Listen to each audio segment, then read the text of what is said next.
अस्सलाम वालेकुम everyone, I hope you guys are doing well. Welcome back to my channel. Pakistan में जो study का सीन है वो बहुत ही ऑफ है, स्पेशली जब किसी फील्ड को चूज़ करने की बात आती है, स्पेशली जब प्री मेडिकल स्टूडेंट्स को फील्ड चूज़ करने की बात आती है, because we consider that MBBS is the only option that we can choose after FSC pre medical. क्योंकि हमारी सोसाइटी में ये थिंकिंग है या हमारे मुआशरे में ये थिंकिंग है कि अगर MBBS नहीं किया या MBBS में एडमिशन नहीं हुआ, हमने कोई और फील्ड चूज कर ली, तो उसमें हमारी कोई रिस्पेक्ट नहीं होगी, उसमें हमारी कोई वैल्यू नहीं होगी, उस फील्ड की वैल्यू नहीं होगी, या फिर मोर ओवर के हम पैसे नहीं कमा सकते उस फील्ड को चूज करके। एंड MBBS के बारे में हम सब जानते हैं कि हर साल लैक्स ऑफ स्टूडेंट्स जो हैं वो इसमें अप्लाई करते हैं, लेकिन जस्ट फ्यू का एडमिशन होता है और जो रह जाते हैं वो डिजर्विंग स्टूडेंट्स भी होते हैं, उनके मार्क्स भी अच्छे होते हैं, बट जब वो किसी और फील्ड को चूज करने का नाम लेते हैं लाइक DPT या pharm D, then they are being told कि इस फील्ड का स्कोप नहीं है या इस फील्ड में इज्जत नहीं है, रिस्पेक्ट नहीं है, वैल्यू नहीं है इस फील्ड की।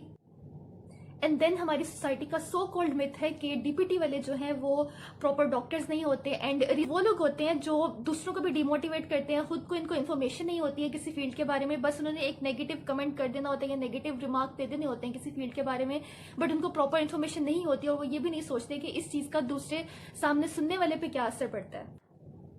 And today I am going to share my story of choosing DPT। मैंने 2017 में MCAT का एग्जाम दिया था, एंड उस ईयर में 2 MCAT एग्जाम हुए थे। फर्स्ट वाला अनफॉर्चुनेटली कैंसिल हो गया था, and at that time I was very demotivated. मुझे नहीं था कि मैं दोबारा MCAT का एग्जाम दूँ, मेरा बिल्कुल भी माइंड उसके बाद नहीं बना था। सो मैंने बिना कुछ सोचे समझे मैंने अपनी ही रैंडमली मैंने DPT में एडमिशन ले लिया था। एंड जब मैंने एडमिशन लिया था देन मेरे पास भी बहुत से लोगों ने मुझे भी कहा था कि ये फील्ड अच्छी नहीं है, इसका स्कोप नहीं है, अब क्या करोगी आगे जाके, इसकी कोई वैल्यू नहीं है। एंड मुझे फर्स्ट स्टार्टिंग में बिल्कुल भी इंटरेस्ट नहीं था इस फील्ड में, और सिर्फ इसी वजह से इंटरेस्ट नहीं था क्योंकि मुझे बहुत नेगेटिव रिमार्क्स मिले थे दूसरों की तरफ से।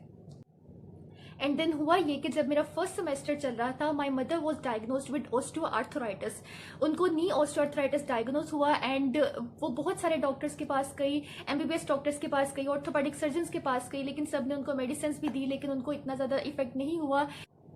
बहुत सारे डॉक्टर्स के पास गई, वो MBBS डॉक्टर्स के पास, ऑर्थोपेडिक सर्जन्स के पास, लेकिन उन्होंने यही कहा कि इसको हम ऐसे ट्रीट नहीं कर सकते मेडिसिन के साथ, इसकी हमें सर्जरी करना पड़ेगी, but she doesn't want any surgery. So what she did कि वो ऐसे ही रैंडमली एक दिन एक फिजियोथेरेपिस्ट डॉक्टर के पास गई, एंड उन्होंने मामा को रिकमेंड किया कि आप 7 डेज का है मेरे पास थेरेपी सेशन है, 7 डेज आपने ये थेरेपी सेशन लेना है 1 आवर का।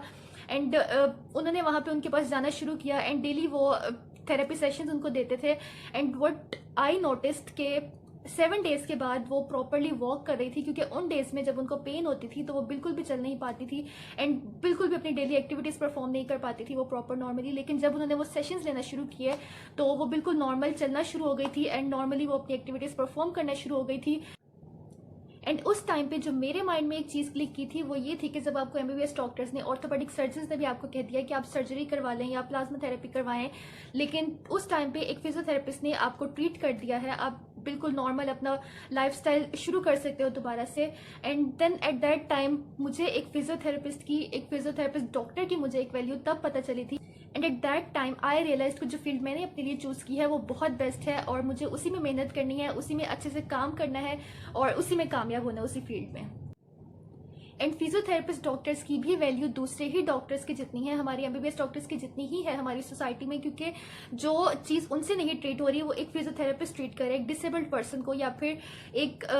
पेन में जो है एक पर्सन, आप उसको ठीक करके आप उसके नॉर्मल लाइफस्टाइल में वापस लेके आ रहे हो, तो डेफिनेटली फिजियोथेरेपिस्ट की बहुत ज़्यादा वैल्यू। और फिजियोथेरेपिस्ट करते क्या है, वो डिफरेंट मोडालिटीज़ यूज़ करके, डिफरेंट मशीन्स को यूज़ करके, डिफरेंट थेरेपीज यूज़ करके वो पेशेंट को ट्रीट करते हैं। And it is not like जो हमारी इस सोसाइटी में एक मिथ बना हुआ है कि फिजियोथेरेपिस्ट होते हैं वो मालिश करते हैं, and I don't know why के लोग ऐसे क्यों सोचते हैं, उन्हें इस चीज़ की इन्फॉर्मेशन नहीं है, और इस चीज़ की वजह से ऐसे नेगेटिव कमेंट्स देके वो दूसरों की भी ब्रेन वॉशिंग करते हैं, दूसरों को भी डिसअपॉइंट कर देते हैं, जो भी इस फील्ड में आना चाहते हैं, इन फील्ड्स में वो उनको भी नेगेटिव रिमार्क्स देके उनको डिमोटिवेट कर देते हैं। And the last and the important thing is कि जो हमारी सोसाइटी में है कि आप इसमें पैसे नहीं कमा सकते हो। लेट मी टेल यू कि जो मेरी मामा ने फिजियोथेरेपिस्ट सेशंस लिए थे, वो उस डॉक्टर ने 7 डेज के पर डे का 1000 चार्ज किया था फॉर 1 आवर सेशन। एंड आप खुद ही कंसीडर कर सकते हो कि उनके पास और भी पेशेंट आते हैं और वो हर सेशन के डेली 1000 लेते थे। सो आपके माइंड में ये तो बिल्कुल भी नहीं आना चाहिए कि आप इस फील्ड में जाके अर्निंग नहीं कर सकते, आप अच्छे पैसे नहीं कमा सकते। एंड द लास्ट थिंग जो मैंने अपनी पिछली वीडियो में भी कही थी, that if you are loyal with your self and with your patient then there is no stopping for you. किसी भी फील्ड का स्कोप आप खुद बनाते हो, फील्ड का स्कोप नहीं होता, इंसान का स्कोप होता है, वो अपनी मेहनत से फील्ड का स्कोप बनाता है। आप मेहनत करोगे, आप अपनी पूरी जान लगाओगे किसी भी फील्ड को परस्यू करने में, तो डेफिनेटली आपको अच्छा रिजल्ट मिलेगा, डेफिनेटली आप कामयाब होगे उस फील्ड में।